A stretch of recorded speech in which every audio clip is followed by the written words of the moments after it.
Hello সবাইকে আমার সানডের mini ব্লগে।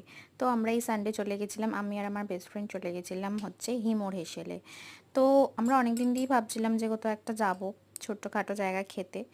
তো জাস্ট তোমরা অ্যাম্বিয়েন্সটা দেখতেই পাচ্ছ, আমার আর কিছু বলার নেই। নতুন করে হাতে আঁকা, এখন তো অনেক জায়গায় হাতে আঁকা কিছু থাকে না, বাট এখানে পুরোপুরি মানে হাতে আঁকা অ্যাস্থেটিক একটা ভাইব।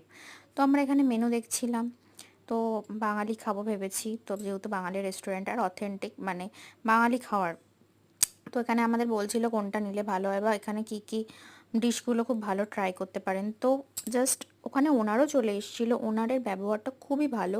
তো উনি বলছিলেন ওনার রেস্টুরেন্ট সম্বন্ধে, কোথা থেকে শুরু করেছে, কি ছোট্ট একটা মানে বিজনেস থেকে শুরু করে আজকে এত বড় একটা জায়গায় এসেছে। তো তারপরে আমাদের খাওয়ার এই করতে করতে চলে এলো। মাটন ছাড়া তো সানডে জমে না, মাটন কচু পাতা দিয়ে চিংড়ি, তারপর ভাত ডাল পাঁপড় ভাজা আলু ভাজা, মানে অথেন্টিক সব রান্না, এত সুন্দর রান্না।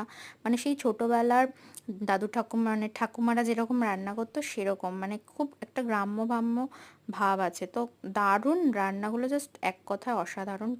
তোমরা যদি যেতেই চাও অবশ্যই যেতে পারো, এটা হচ্ছে পাটুলির আউটলেটটায়, অবশ্যই যেও, খুব ভালো লাগবে।